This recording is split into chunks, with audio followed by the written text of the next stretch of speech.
Welcome everybody, thank you. My name is David Barrett and I gave a handout to people which is really a timeline of 1956. Where it's marked in red is the actual ones we're going to be focusing upon. The rest is also other things that were happening in 1956. So,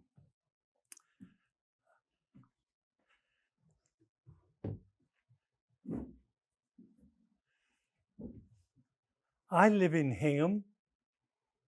I think everybody here probably lives in Cohasset or Hull or somewhere close by. So this picture I've got here shows what it was like in London in 1956. That's the beach by Tower Bridge, and that would seem to be appropriate. During this presentation, I would like you to ask questions whenever you feel like it. Don't wait to the end. Just put your hand up and I'll stop and we'll discuss what you need to cover. Okay? So, we have two sessions. This first session is the leading up to 1956. So we're going to have a situation where we're getting ready for what took place in 1956. Okay? So let me just pass a copy of the timeline over to the young lady that just entered. Thank you. There it is. And another one. Oh, hello. Just in time, and nice to see you. Thank you. Okay. As I mentioned earlier, that timeline is various events that occurred mainly overseas during 1956, but those in red are the ones we're going to focus on. Okay? So, I also, for the two people that just arrived, please ask questions whenever you feel like it. Okay? So, now in 1956, I was working my first job. I was working as a bank clerk in the City of London. And within 2 years, I was going to be conscripted into the armed forces. Britain at that time had a compulsory national service. So I was getting ready to be called up, if you like. Jobs were plentiful. It was amazing. Rationing during the war had just been stopped. It was amazing. So rationing in England went on from 1945 and all through the war, right the way through to 1954. It was actually worse during that time after the war. And I'll explain a little later why. Opportunities, though, were opening up, which is great. And we had a new queen, and the bomb sites were being rebuilt, which was great. And we still had a very strong class system, upper, medium, and working class. Very strong still at that point.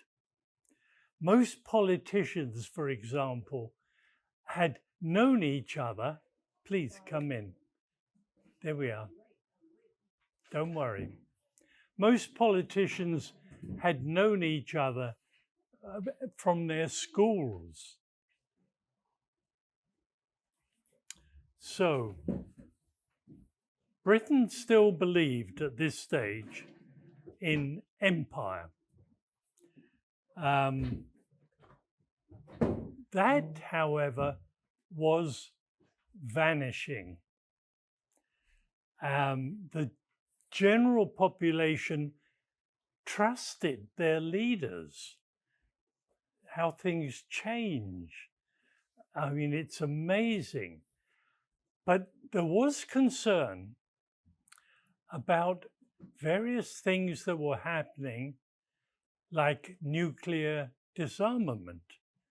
You see, this was the beginnings and the awful situation of the Cold War. But the other problem was that Britain was almost bankrupt. So, a very troubling time for Britain. And not only in Britain, but in Europe and the Middle East. And nobody at that time trusted the Russians. The potential for the beginnings of a nuclear war were beginning to show. Okay? In America, I'm sure you all believed the Cuban Missile Crisis was a dangerous time, but that happened in 1962. This is 56, and it was a very dangerous time. Now, during this presentation, I'm going to be moving back and forth between what was happening in the Middle East and what was happening in Eastern Europe. Okay? So, any questions before I move on? Were they still using B-bombs, or was that earlier? No, nuclear bombs are around. Yeah. We'll go into that now. Yeah. Okay. Absolutely. The Korean War had finished 3 years earlier, and Britain was involved in that. But the USA, Russia, and the UK all had nuclear bombs. Now, Britain did that in 1952 without, surprisingly, any assistance from the United States. And part of that reasoning was that the United States didn't trust Britain on nuclear warfare. You remember Burgess and McLean, who were double agents for the Russians and were giving away nuclear secrets. So America actually held back on letting Britain develop a nuclear bomb. And in fact, they did it, the British did it on their own. Now, many of those people that did that were, of course, in the Manhattan Project. So they knew a lot of things there. France tested its first atomic bomb a little later, 1960, and China shortly after. And then in November 52, the United States successfully tested its first hydrogen bomb. And Russia did so very shortly after, 1955. So, very worrying time in Britain. Now, both great powers, USA and Russia, had developed the hydrogen bomb, and Britain was in a position between the two. Within the UK, there were secret US bases, all armed with nuclear missiles aimed at Russia. Well, Russian spies knew about that, and they were targeting those bases in Britain with rockets of their own.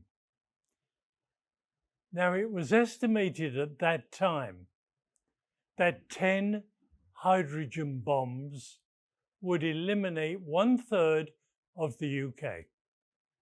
1/3, just 10 bombs.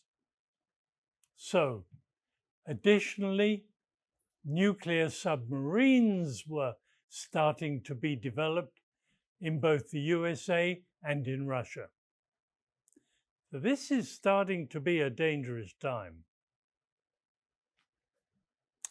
Now, "Never had it so good" was a quotation from Harold Macmillan, who was a prime minister after the war, not immediately after, sometime on.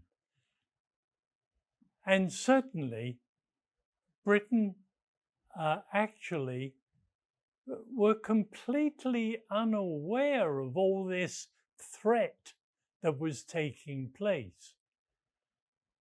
And they were still recovering from World War II. And as I mentioned, rationing had actually finished in 1954. There was full employment and low interest rates. Now, in 1956, I was 17. So I was 1 year away from being conscripted into the Air Force. And Britain's democracy was mature, and there was a high level of decency that prevailed within Britain.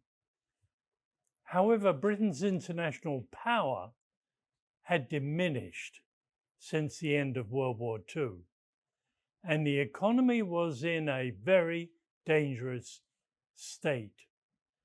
You see, they were still paying off all those lend-lease loans. Those loans were enormous, but they were paying them back.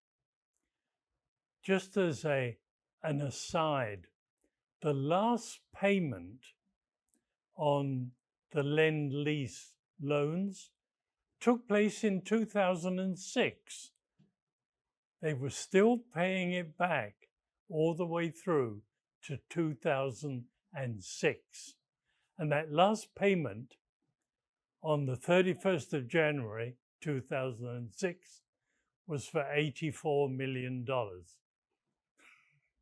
Okay, any questions? Now, this is a map of the British Empire during World War II, not 1956, World War II. Okay. And Britain had successfully defended the Suez Canal from Nazi fascism. In 1952, Elizabeth became queen, and she had over 70 overseas territories. But the empire was shrinking. India, Pakistan, Ceylon, we know as Sri Lanka today, had all left the empire and became independent countries. The larger nations had become what they called dominions: Canada, South Africa, Australia, New Zealand. They were part of what they called the Commonwealth. Okay. Now, Britain declared, because of financial reasons, that they could no longer defend the Middle East. Sorry, we've run out of money. And the US at this point was reluctant actually to step in. However, Russia was eyeing expansion. So the British Empire was in serious decline. Any questions? Let's first of all focus on the Suez Canal. Let's take a look at why the Suez Canal was built in the first place. That happened in 1858, and Britain's most important colony in 1858 was India. Well, as you can see from the map, when the Suez Canal opened, it established the shortest route for Britain and Europe, greatly reducing time and cost of transporting goods.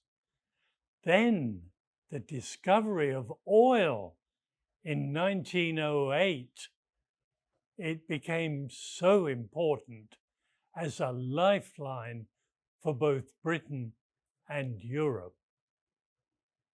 Yes, love? When you say oil was discovered, was that in Saudi Arabia?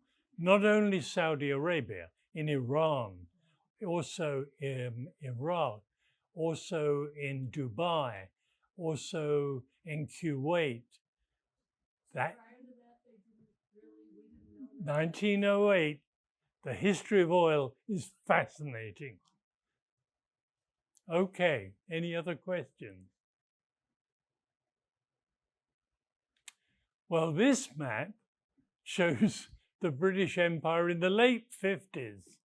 Oh dear, it shrunk.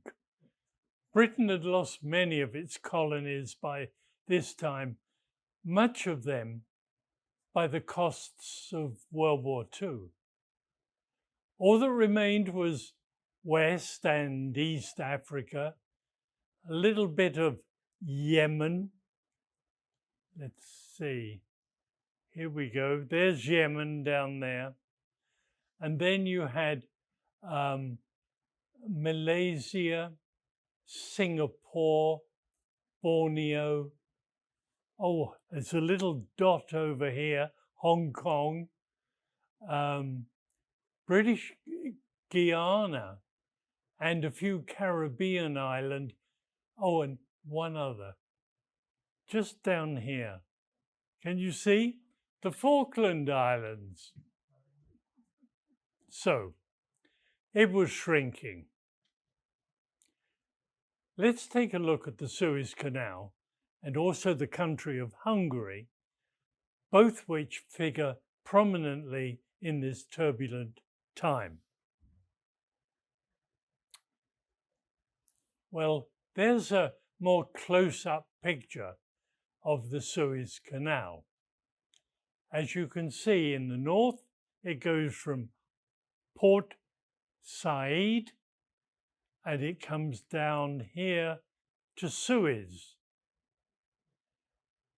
And in fact, all in between, there are some lakes, but also the canal itself was this part here and a little bit here, but that's where the canal is, down there. Now, various attempts had been made to try and link the Mediterranean Sea with the Red Sea.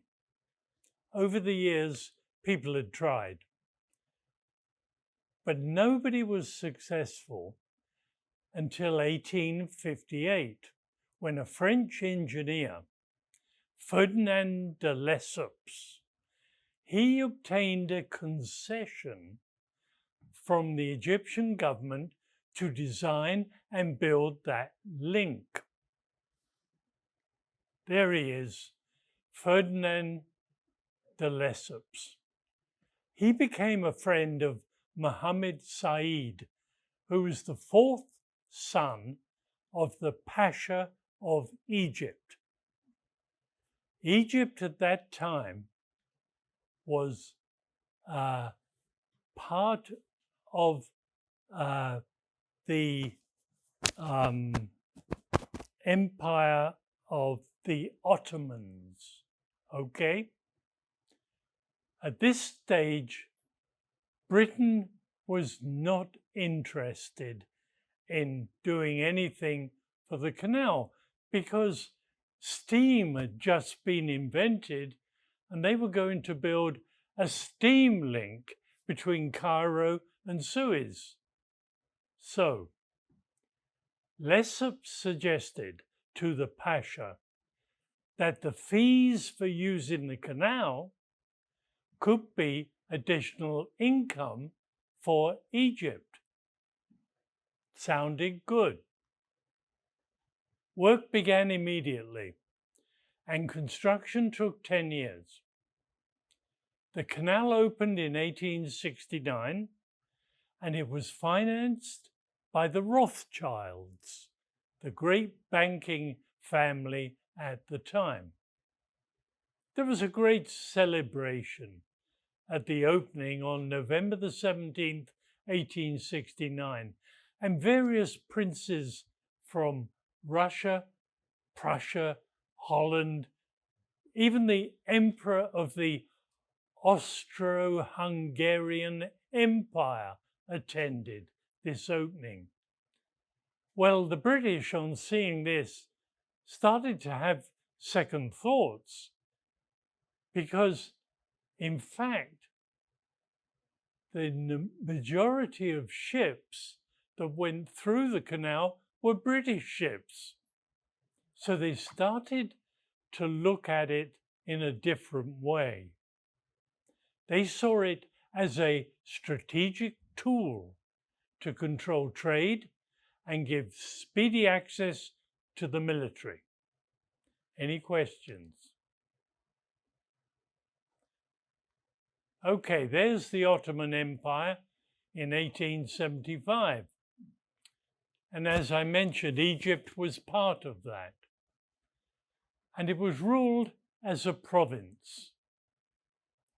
Now, the Sultan, who lived in Turkey here, which was the capital of the Ottoman Empire, he promoted the Egyptian monarch to the position of a khedive, a ruler or viceroy under Turkish rule. The khedive owned a controlling interest in the operations of the Suez Canal. But the khedive liked money. Oh my God, did he spend money? And he reached a point where he really did need it.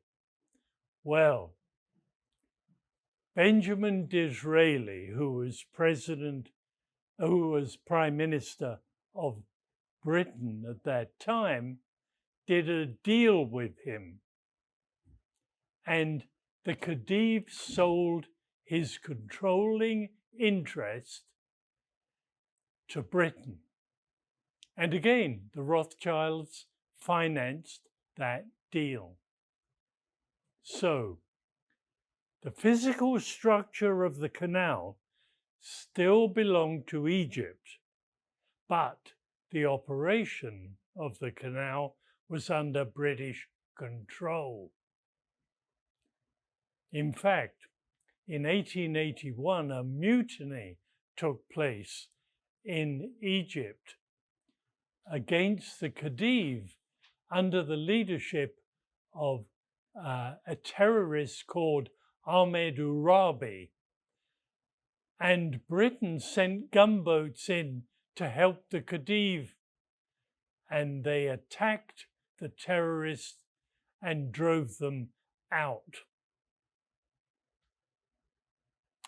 Then Britain installs a viceroy in Egypt. Well, so far, so good. 1914 now, we're coming to the beginning of World War I. The Ottomans joined forces with the Germans at the beginning of World War I. Oil is now beginning to flow and replace coal in ships, leading to a lot more traffic in the Suez Canal. And when World War I finishes in 1918, Germany surrenders and the Ottoman Empire collapses completely. That's all right. There we go. Don't worry. We're giving a bit of history on the Suez Canal. So once the Ottoman Empire collapses, both Britain and France step into the Middle East. The Suez Canal now becomes a very important supply route for the British Empire and oil. And Britain now sends their troops to defend the canal. Any questions?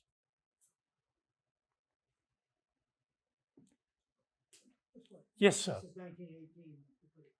That's right. In 1922, Britain now installs a new king in Egypt. Can you imagine? His name was Fahd, King Fahd. And in 1936, his son Farouk, King Farouk, takes over the crown. Well, that same year, Britain signs an Anglo-Egyptian treaty and says, look, we'll move our troops out of Egypt except for 10,000 of them that we're going to keep by the canal. We need to protect the canal. Britain also agrees to train the Egyptian troops, which they did, in exchange for an agreement that if war comes, Britain can reoccupy all of Egypt. Well,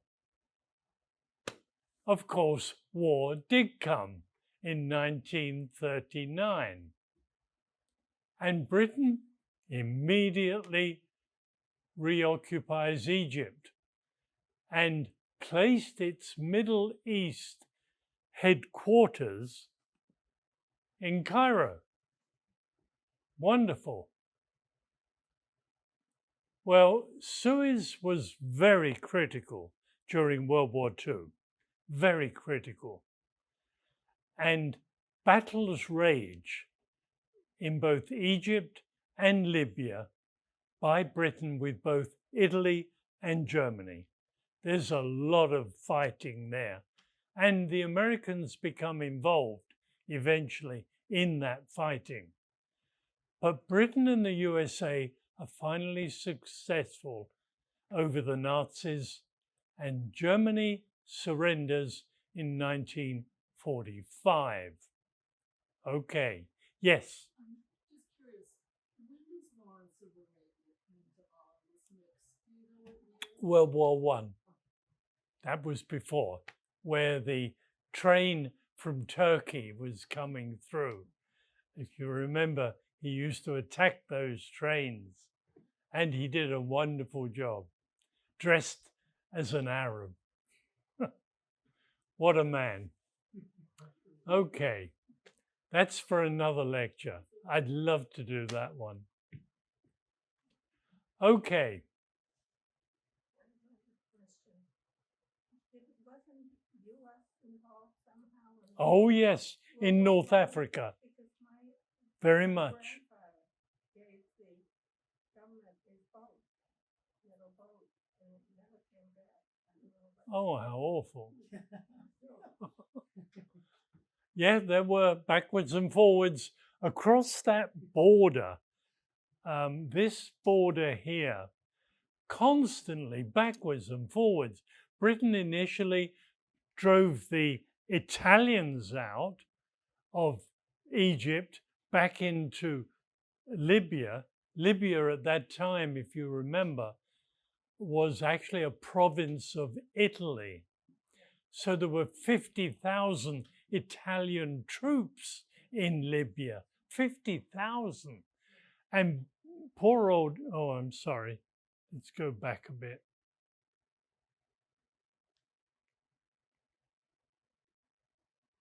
I'll find it in a moment.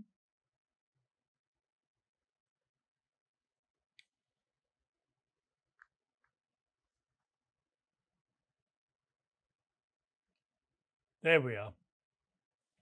Yeah, if you remember, Britain beat the Italians back. Germany was really annoyed about that and blamed Mussolini for it. And eventually he sent in Rommel, who was the general with the Africa Corps.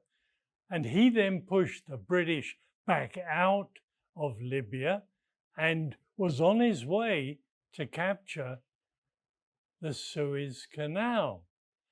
Fortunately, he began to slow down because his supply ships weren't getting through.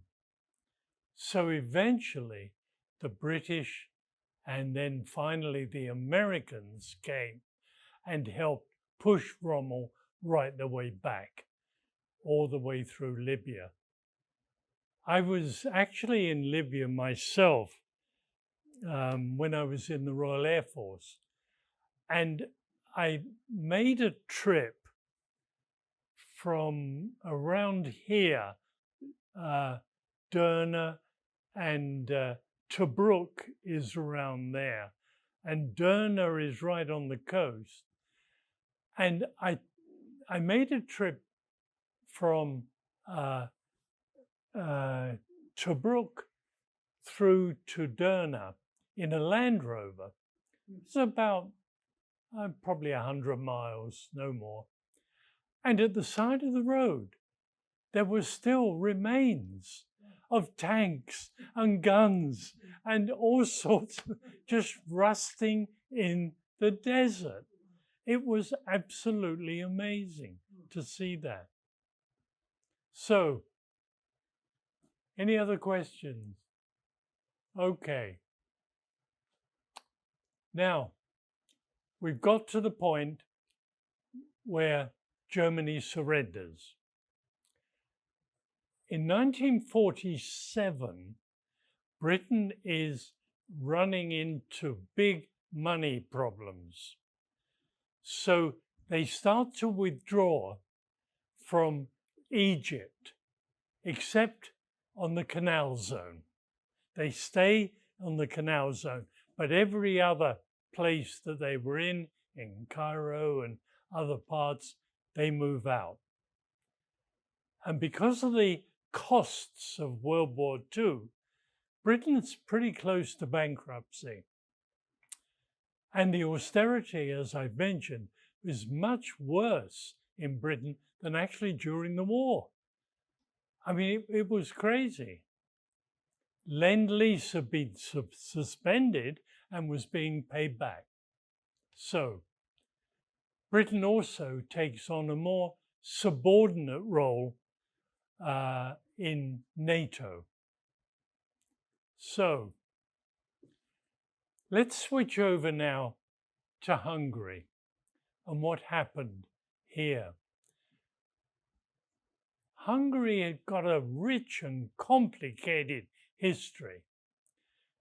As with any other country that's got 8 other countries bordering it.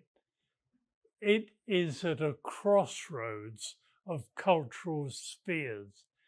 It gets really in trouble. Initially, it was a province of the Roman Empire. And in the 9th century, it came into being as a Christian kingdom under the Magyars on the Danube in Budapest. Subsequently, it was invaded by the Mongols and the Ottomans, and in 1700, the Habsburg took over from Austria. So you had the Austro-Hungarian Empire. And that lasts right up to the end of the First World War, 1918. What happens then? Oh dear, the Austro-Hungarian Empire also collapses. And all those countries around it say, I want a piece of Hungary, and they take it. And people in Hungary today will remind you they have lost so much of their country, mainly due to the Treaty of Trianon. Now, the Treaty of Trianon was done at the same time as the Treaty of Versailles. Read up on the Treaty of Trianon. You will love it. It's fascinating. So, what country is the Treaty of Trianon? Mainly Hungary. In Hungary. Mainly Hungary. Because Hungary was on the side of the Germans. So little bits were taken by Serbia, by Romania, by Slovakia, by Croatia. Even Slovenia took a little bit. They all had a piece of it. Okay. Any questions? Yes, love.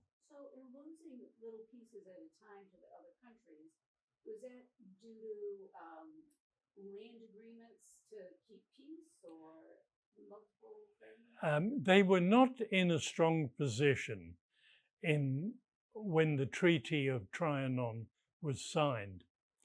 They just wanted peace. They had lost. And when you lose, you tend to lose significant portions of your country, particularly when you're stuck like that. Yes, love. So is that map what's after the war or before, like the original? That map is actually around 1950. Okay? So it was actually much bigger. It was bigger. Much bigger. Oh, absolutely. The history of Hungary is well worthwhile reading. It's a fascinating country. People are very, very loyal to it. The language, as you know, is very difficult to understand. In fact, Finnish and Hungary are closer together in language than any other language. That tells you something about where people went. Any other questions? Yes, love. Sorry? Sorry. You're okay. I bought some wonderful linens there. Some wonderful. Linens. Oh, up and down there. So they do have. There you go. Please. Yeah.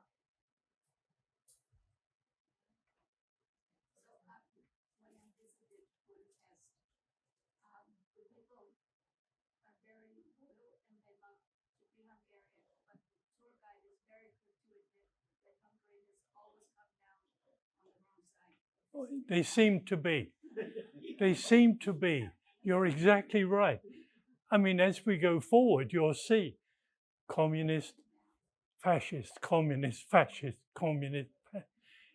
It's crazy. Absolutely. Now, during the period 1920 to 1930, Hungary was ruled by the communists now, okay?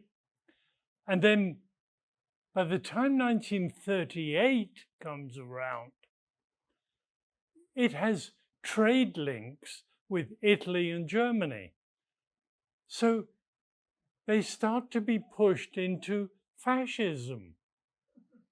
And in fact, in 1939, Hungary joined Germany, Italy, and Japan and withdrew from the League of Nations. And some of the reasons, of course, why Hungary moved back towards fascism was in the hope to take back some of those pieces that have been removed from it in the Treaty of Trianon. Complicated history, yes, but well worth reading. Okay, any other questions so far? Here we go. Now, 1939, Miklos Horthy officially represented Hungary as the regent to the monarchy, but there wasn't a monarchy. But he was in charge. He was the head of state in Hungary, which was a right-wing government and very strongly anti-communist. And you see him here. He's riding with Hitler. It was a client state of Germany again. And in 1940, it was part of the tripartite agreement with Germany, Italy, and Japan. And during that time, it was occupied by German troops. Admiral Horthy held talks with the Allies in 1944, just before the end of the war, and he said, "I'm thinking of changing sides again." Well, unfortunately, that came to nothing. In 1944, if you remember, Russia had turned the tide on the Germans, and in fact, they reached Budapest at that time, and Hungary surrendered to the Russians. And Horthy resigned. Well, it then becomes the People's Republic of Hungary and accepts communist rule. Okay, so far, so good. So now that World War II is finished and Hungary becomes a communist satellite, Matyas Rákosi becomes the first secretary of the Hungarian Working People's Party for the period 1948 to 1956. So you see, we're getting closer. All political parties in Hungary are in a coalition with Rákosi as the leader. He's an ardent Stalinist. He believes everything Stalin says. And the Constitution of Hungary is actually modeled on Russia. Socialism is the main goal, and a strong secret police persecuted many enemies of the state. The economy is completely nationalized, completely. Everything belongs to the government. Well, this map shows Europe during the Cold War, and it goes from 1955 through 1991, as we all know. This period shows the Western aligned nations round here, all in solid and then Hungary, and of course East Germany, also Poland, Czechoslovakia, Romania, Albania, even Bulgaria. They're Soviet satellites. While Ukraine, Belarus, Georgia, all the Baltic states, and the Stans, of course, are all incorporated into the Soviet Union. So there's a real mix-up in Europe. Any questions at this stage? Okay. Now, coming back to Little Britain, at the end of World War II, an election took place, as you all know, and it resulted in Churchill being thrown out. And the Conservatives were replaced by the Labour Party, the Socialists, under Clement Attlee. There's Clement Attlee, and there's Mr. Churchill.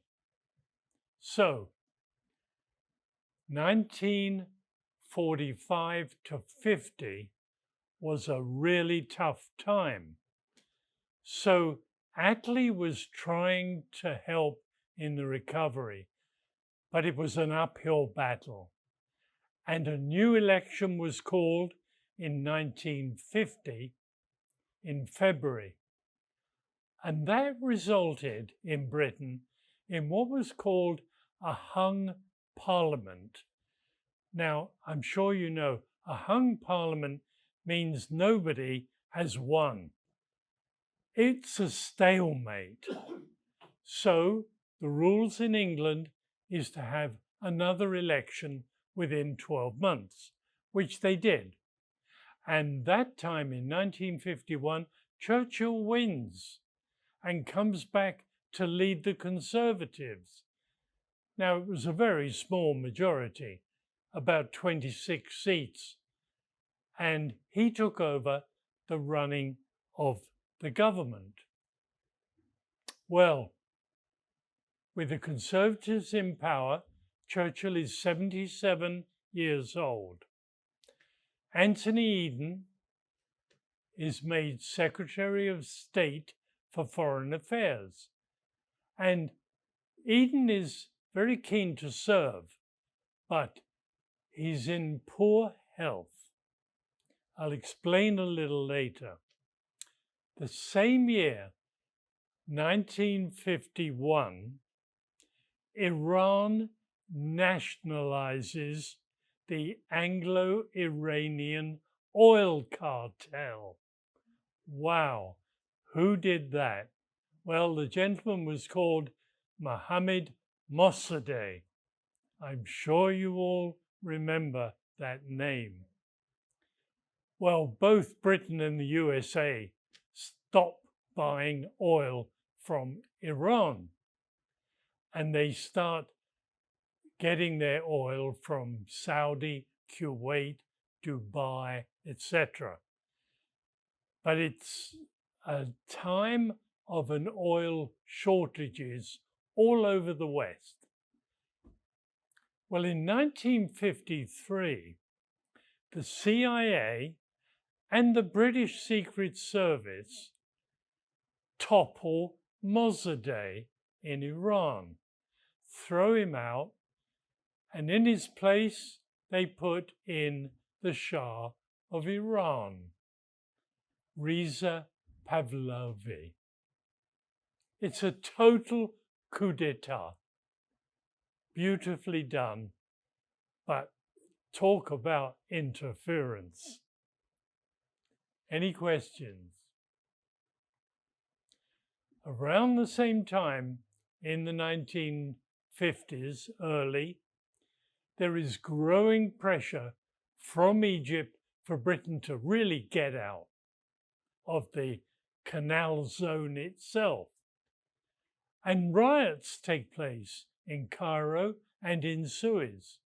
and there's a lot of injuries to both Egyptians and British servicemen at that time. The king of Egypt, Farouk, tries to buy arms from Russia so that he can expel the British. But Stalin, for some unknown reason, refuses to sell arms to Egypt. Now, it may be that he's worried that if he does, America will respond. Don't forget, Cold War. Okay. This situation produces an army insurrection in Egypt. It's referred to as the Free Officers Movement in Egypt. And they distrust King Farouk, who, let's be honest, was a bit of a playboy. And they want Britain to be expelled from both Egypt and Sudan. Now, this group was originally led by a rebellious colonel called Gamal Abdel Nasser. There he is on the left. Nasser, though, is a very smart guy, and he wanted an older, more respected leader to take his place as leader, and Nasser will be the power behind the throne. So he supports General Mohammed Naguib, who is the gentleman in the middle here, as the leader of Egypt's military academy. A coup follows on September the 23rd, 1953, and Farouk has gone, mainly, I think, to Monte Carlo. Good place. The military is now in charge of Egypt. Well, Churchill is a little concerned about this. As I've mentioned, Nasser is the power behind Naguib. And Nasser is a very smart individual. He has moderate nationalist views.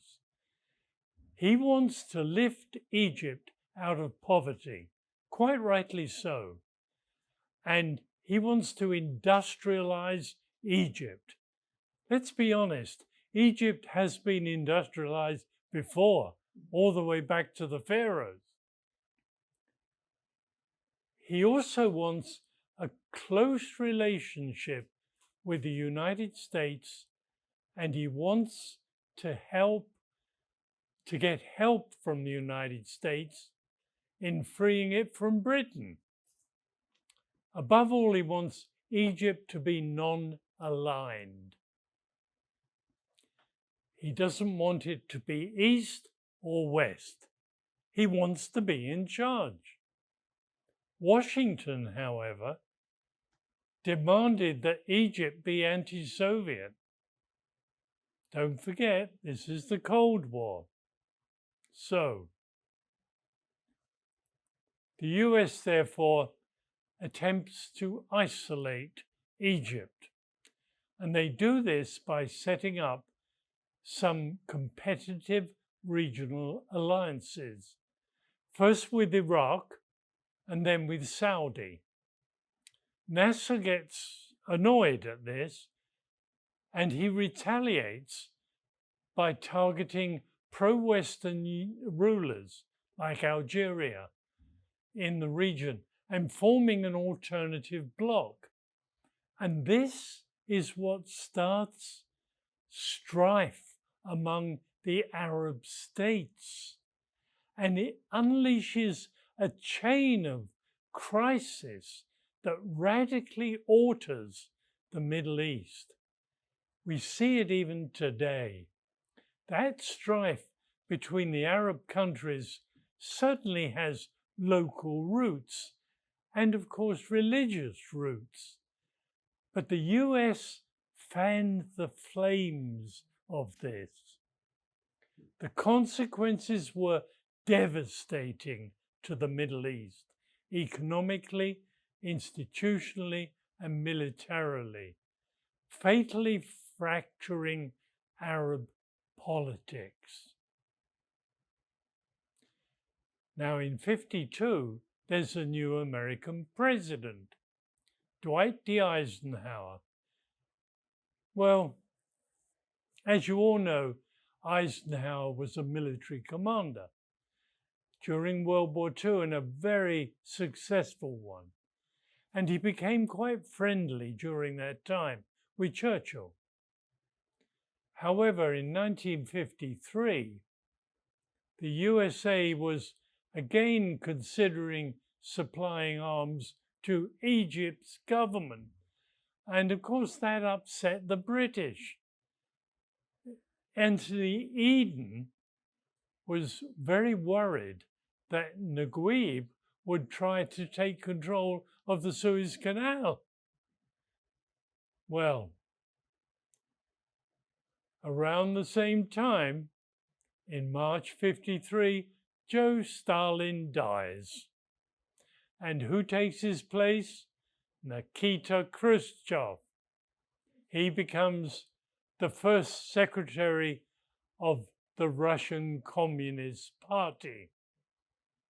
And he tries to win influence in the Middle East among non-aligned nations, including Egypt. And Khrushchev's efforts during the Cold War is to undercut US influence. Khrushchev makes it clear that the Soviet Union will provide arms to any left-wing government, including Egypt, that will undercut Western influence. In May 1953, the US Secretary of State, John Foster Dulles, flies into Cairo and meets with Colonel Nasser, and he tries to persuade him to join an anti-Soviet alliance. Well, Nasser says, no, I don't want to be part of something that's against another superpower. So Dulles arranges for the CIA to send a bribe of $3 million to Nasser.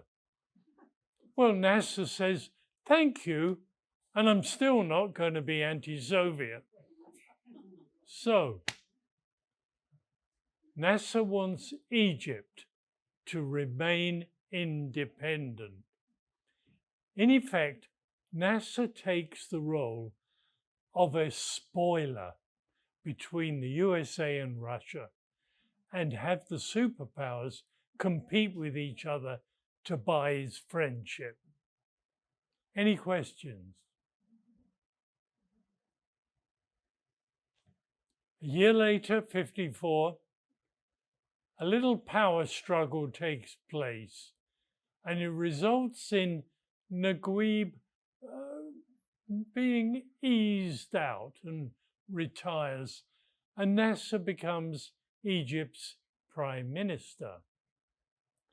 More discussions take place between Britain and Egypt, and in October 1954, an Anglo-Egyptian treaty is signed, and it gives Britain access to the Suez Canal, but orders the British troops to leave not only Egypt, but the whole canal zone within the next 2 years.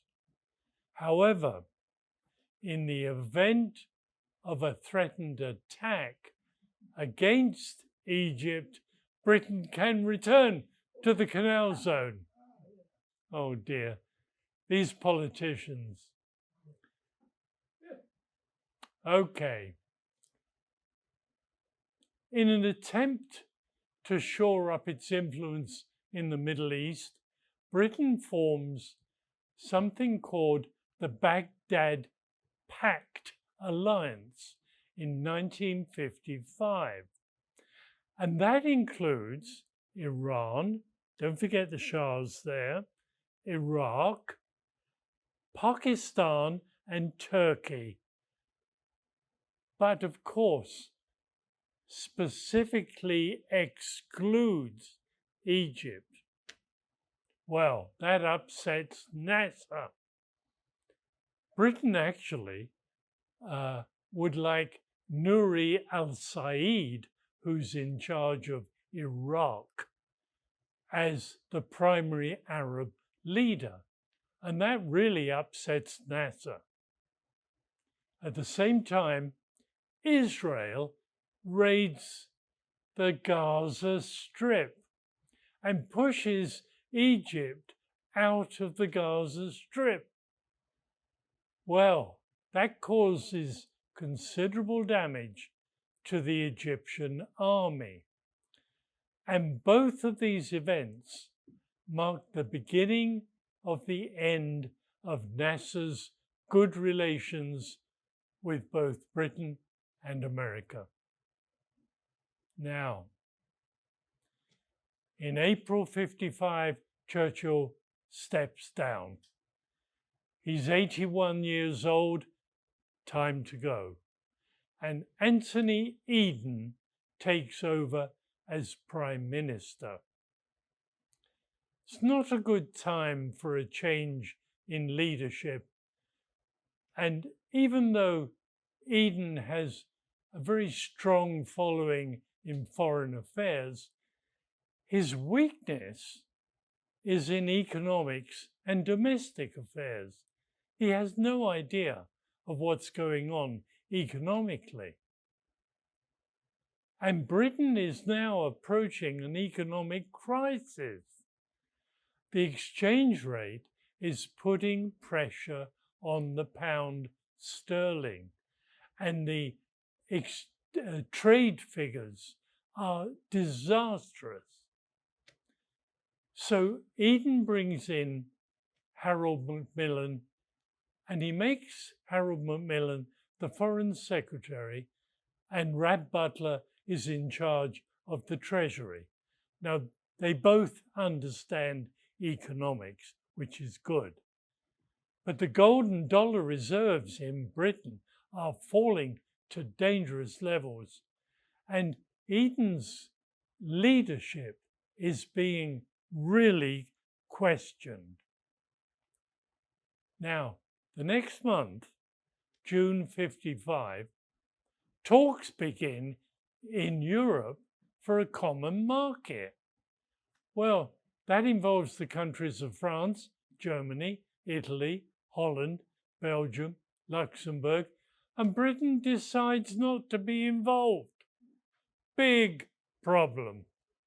Later, this was seen as a lost opportunity, as it deprived Britain really of any capacity to help change the future of Europe. Big mistake. Instead, yes, love. Just going back a little bit, when you said Egypt gave up the Gaza Strip, was the Gaza Strip part of Israel at that time? No, it was part of Egypt. So just that little That tiny. little bit was part of Egypt. Absolutely. Why did It's on the Sinai Peninsula. Right. So why did they And- want to keep that little strip Well, after 47? it wasn't just that strip. It was actually the coastline. They wanted that part of the coastline. That was the main reason. But it was the whole Sinai was Egyptian, as it is today, except for the Gaza Strip. That was later, you'll see, Israel actually occupies the Gaza Strip from that point on. So there were Egyptians all living in the Gaza Strip at that time? Yeah? Right up until 50, what was it, when did you say 55? Yes. They gave up? Yes. So they were all Egyptians? Oh, indeed. Indeed.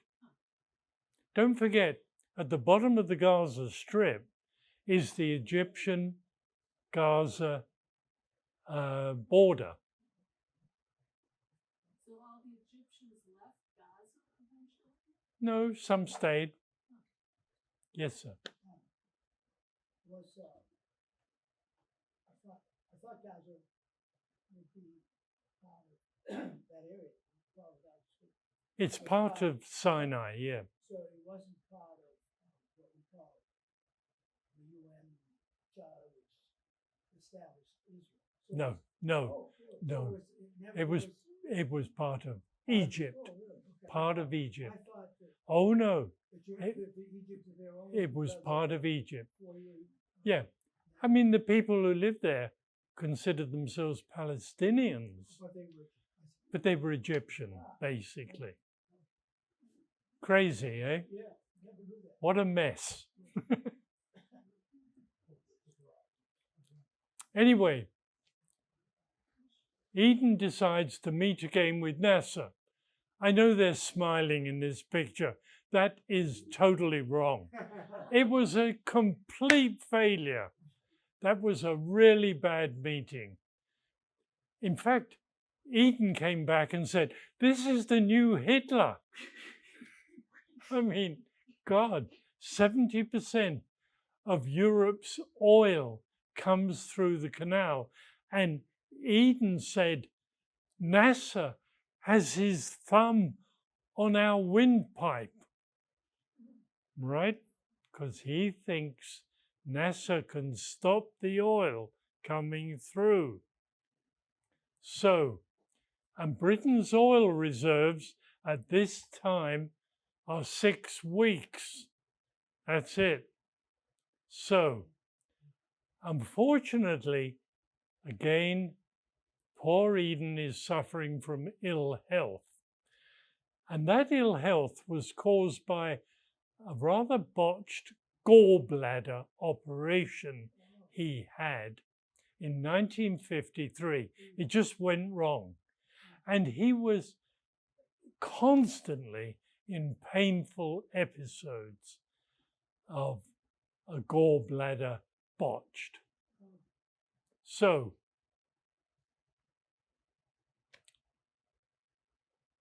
now, Egypt in September 1955, NASA says, right, I'm going to purchase weapons from Russia via Czechoslovakia. Now, Czechoslovakia, of course, was the biggest maker of armaments in Europe at that time. Huge amounts of arms. This, of course, causes shock and rage in both Britain and the United States. Britain sees this as an increasing Soviet threat, and to counter it, both Britain and the United States say to NASA, look, what we'll do, we will finance the Aswan High Dam that you want to build on the Nile River. And we will do that, which is your triumph to move Egypt out of poverty. At the same time, France is facing rebellion within its empire from Algeria. Well, that rebellion in Algeria, who was financing that? It was coming from Egypt because it was coming from the dues he was getting from the Suez Canal. Well, that annoyed France. So NASA wants Arab countries to free themselves from colonialism. This is crazy. In response, what does France do? It sends massive military aid to Israel, who start conducting more attacks against Egypt. So, Well, in Britain in December 55, Eden promotes Harold Macmillan to the role of Chancellor of the Exchequer. That was important. And Eden says, I'm going to focus on the international side. Well, Macmillan, who has a good economic background, warns the British government there's going to be another devaluation of the pound unless we do something quickly. And unfortunately, full employment and high inflation is placing the British economy in a very dangerous situation. But Eden doesn't quite get it. So, more British problems come to the fore in the Middle East. In Jordan, Sir John Glubb, he's the British commander of the Arab Legion. And he has been exerting a fatherly guiding influence on the young king of Jordan, Hussein. Okay, for many, many years, 10, 15 years. In March 56, King Hussein, under pressure from rioting within his capital, Amman, dismisses Glubb. Well, Eden believes this rioting in Amman is because of Nasser, and therefore Eden becomes obsessive with the overthrow of Nasser. Later, though, a report reaches Britain that the dismissal of Glubb Pasha had got nothing to do with Nasser, but simply that King Hussein said, look, it's about time I take it over myself. I've reached a point of knowing full well. Hussein was trained at Sandhurst in Britain. He knows how to look after an army. So Eden ignores that totally and still wants to overthrow Nasser.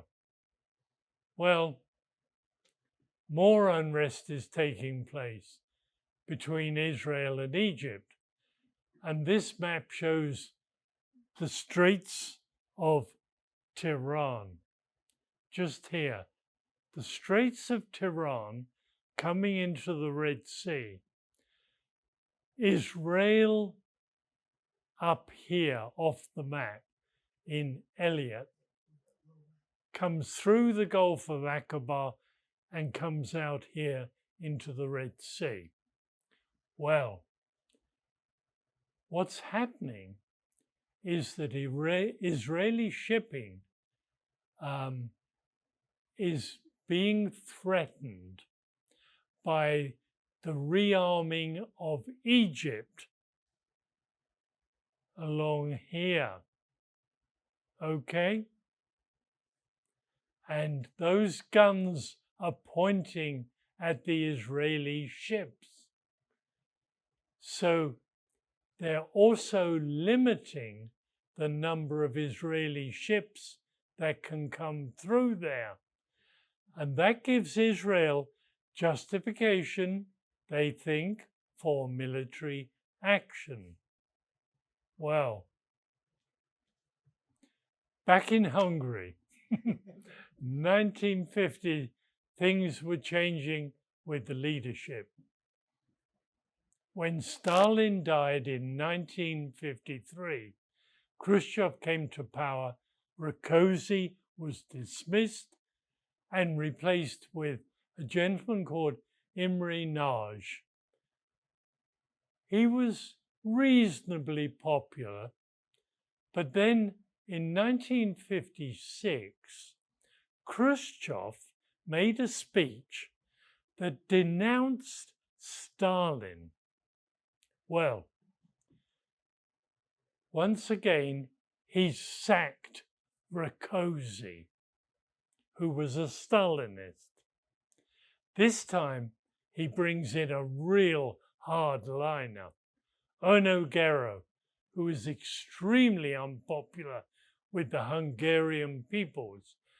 Strong political dissent starts rising, especially among the student bodies. Well, in April 56, Khrushchev and Bulgarin visit Britain. They obviously have the same tailor. Khrushchev's sleeves too long. Eden warns them both that if oil is cut off to Britain, Britain will respond militarily. Well, Khrushchev and Bulgarin arrive on a Russian cruiser, a new Russian cruiser, and they dock in Portsmouth on the south coast of Britain. Well, stupidly, the British military send a Royal Navy frogman to take a look at the underside of the Russian cruiser to check out the way its propellers work, etc. Well, that frogman is called Buster Crab. And Buster Crab's headless body is recovered after the event. Very embarrassing for the British, and Khrushchev and Bulgarin simply shrug and go back to Russia. Well, back in Egypt in 56, NASA plans the Aswan High Dam. That's a picture almost from space on that high dam. And that's going to improve Egypt's economy. And the project certainly will produce huge numbers of jobs. It also will give power to much of Egypt's population. And it was estimated to cost 1.3 billion. And as we said earlier, Britain, USA, and the World Bank, they said, yeah, we'll finance it. Well, then NASA, in the middle of 1956, announces, I'm now going to recognize communist China. Oh dear, that upsets America. That upsets Britain.